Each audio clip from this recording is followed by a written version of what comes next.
नमस्कार। दिल्ली चुनाव की तैयारियां जोर शोर से शुरू हो चुकी हैं। हर पार्टी अपने वादे और इरादे लेकर चुनावी मैदान में आपके सामने है। यह बात अलग है कि मुख्य मुद्दे एक बार फिर हवा में उड़ रहे हैं। जमीन पर केवल आरोप और प्रत्यारोप दिख रहे हैं। जमीन पर टीवी चैनलों में हो रही बहस के फुटेज दौड़ते भागते दिख रहे हैं। मुख्य मुद्दा क्या होना चाहिए चुनाव का? 2013 में जब आम आदमी पार्टी पहली बार चुनावी मैदान में उतरी थी, जहां से दिल्ली की राजनीति हमेशा हमेशा के लिए बदल गई, 2013, 15, 20 और हम 2025 में आ गए, वो मुद्दे कहां गए जिन मुद्दों के लिए देश भर में आम आदमी पार्टी जानी और पहचानी गई थी, जिसने परंपरागत राजनीति को हमेशा के लिए अलविदा कहने के दावे किए थे।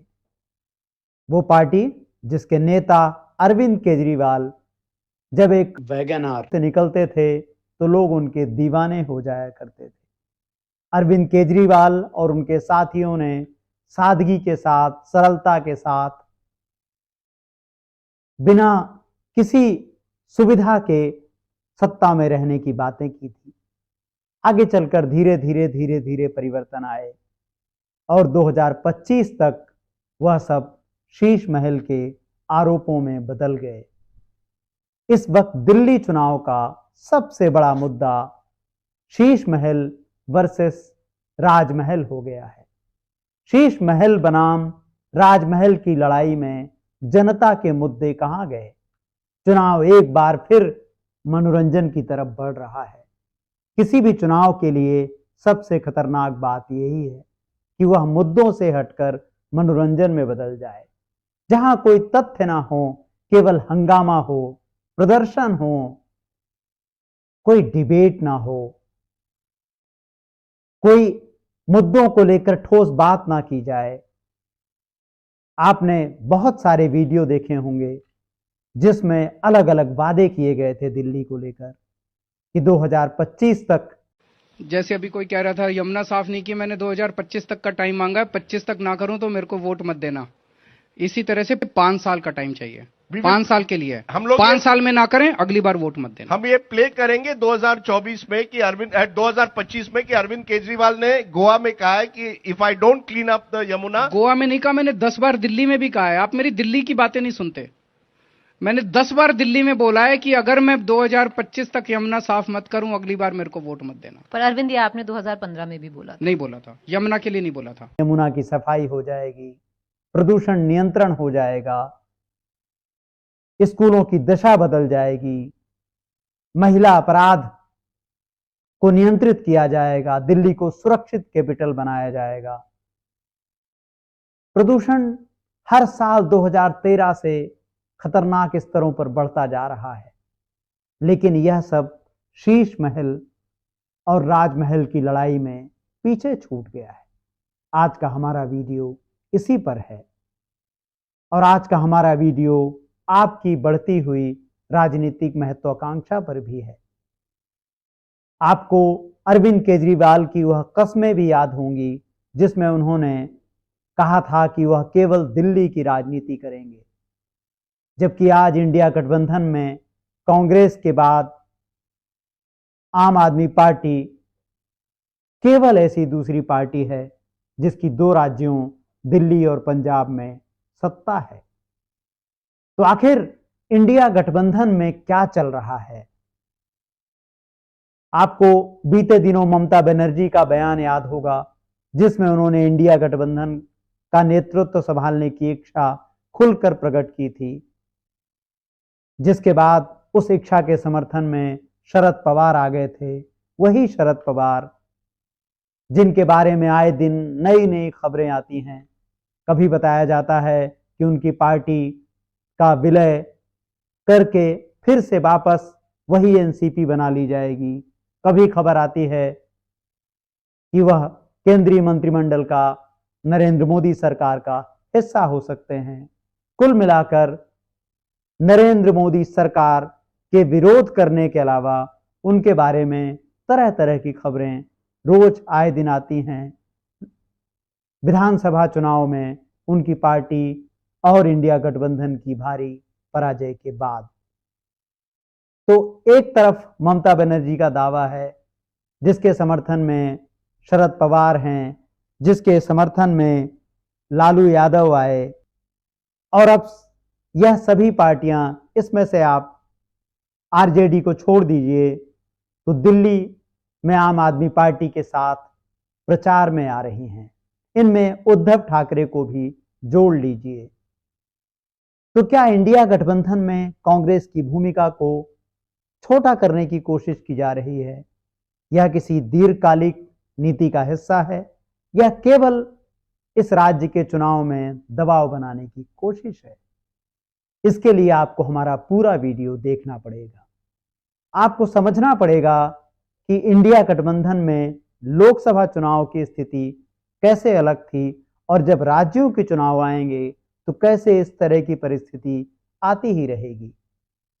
अभी गुजरात के चुनाव होने हैं, बिहार के चुनाव होने हैं और 2029 लोकसभा चुनाव के पहले अनेक राज्यों के चुनाव होने हैं। उन राज्यों में जहां कांग्रेस की जगह ही या कांग्रेस की कमजोर होती ताकत ने क्षेत्रीय पार्टियों को जगह दी है, तो उसके लिए संघर्ष होगा। दिल्ली का पूरा जो वोट बैंक कांग्रेस का था वह आम आदमी पार्टी के हिस्से में गया है।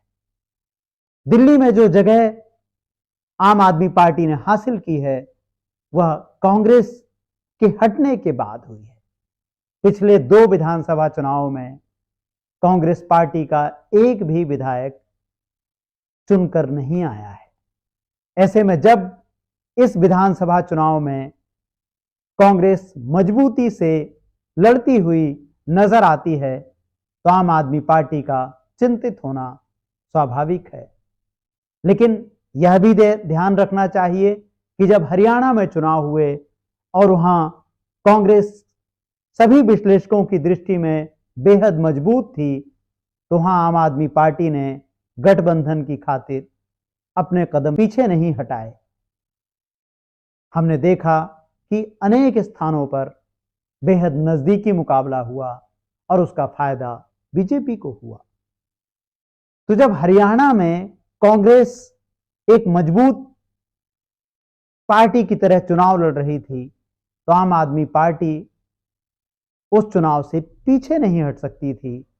तो दिल्ली जो कांग्रेस का ही 1998 से लेकर और आपके 2013 तक जहां लगातार सरकार कांग्रेस की रही हो, उसके पहले भी कांग्रेस की सरकारें रही हो, अगर अपनी खोई हुई जमीन हासिल करने की कोशिश कर रही है तो इसे गलत कैसे कहा जा सकता है?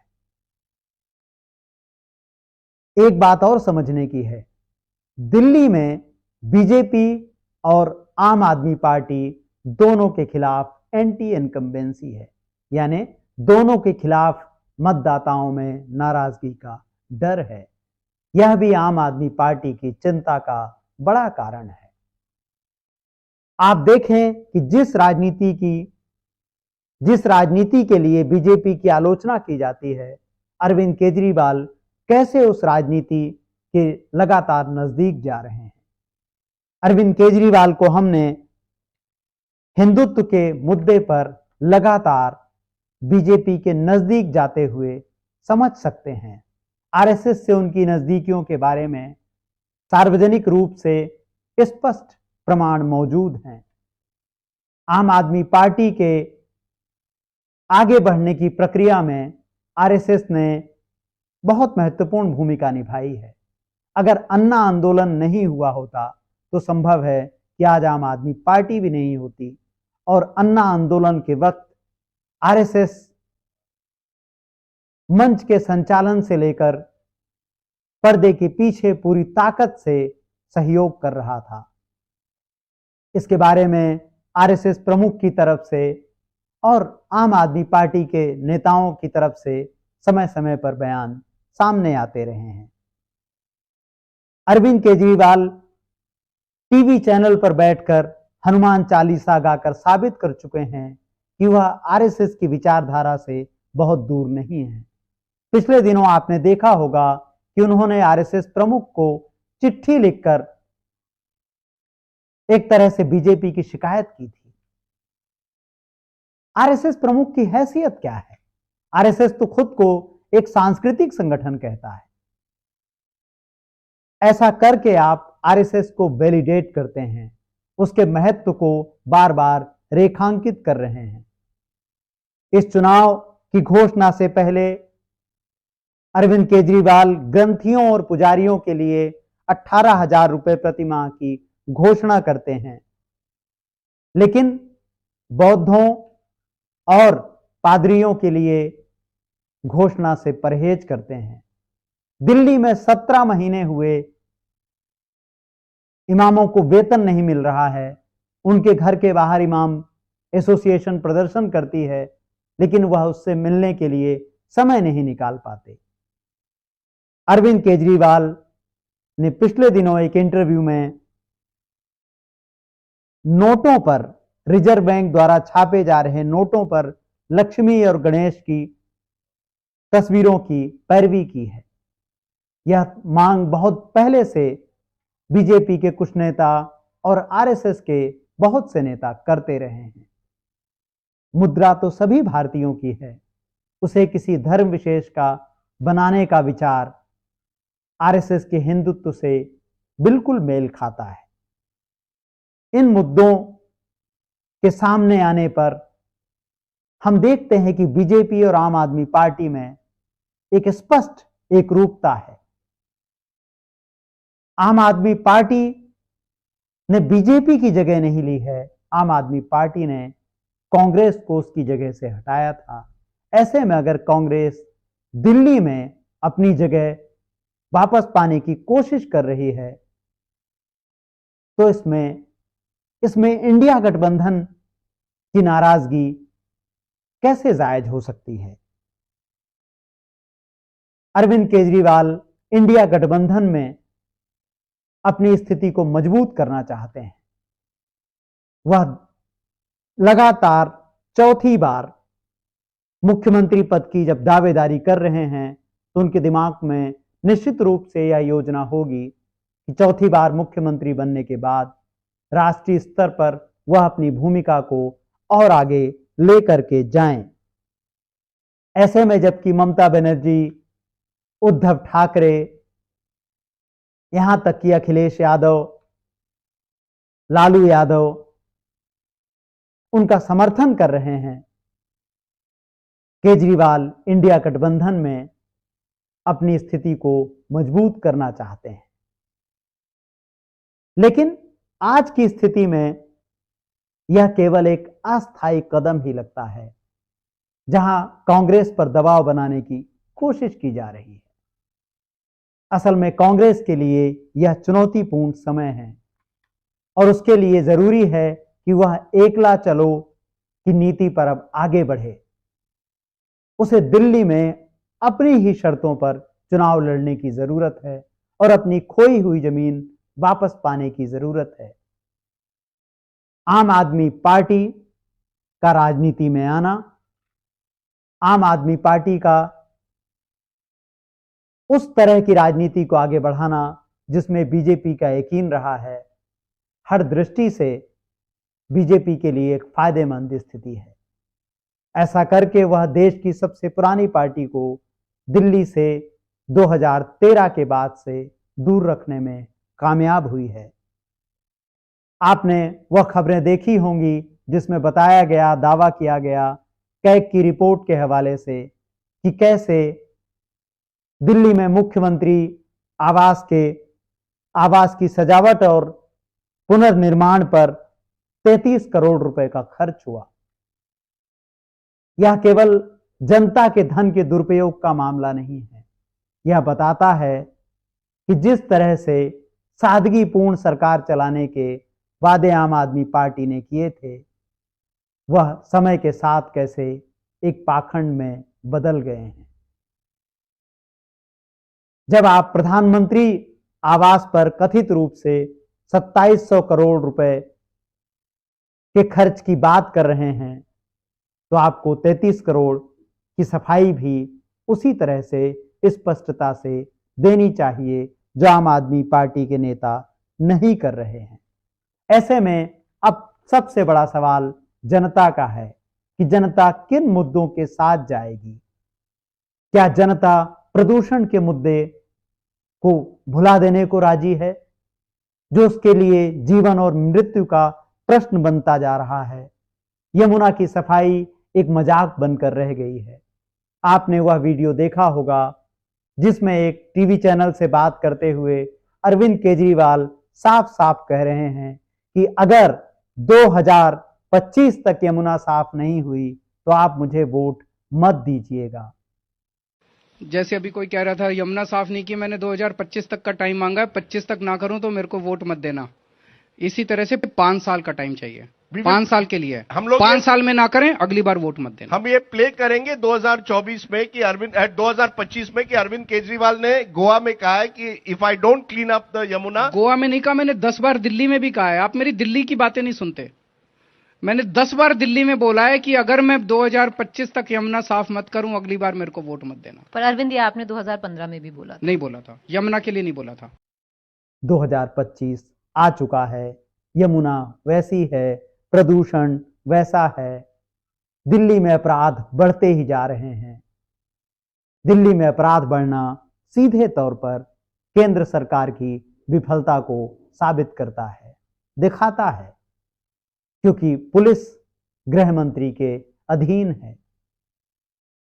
प्रदूषण के मुद्दे पर, नदियों की सफाई के मुद्दे पर, सुरक्षा के मुद्दे पर ना केंद्र ने कोई काम किया, ना आम आदमी पार्टी की सरकार अपने वादों को पूरा करते हुए नजर आई।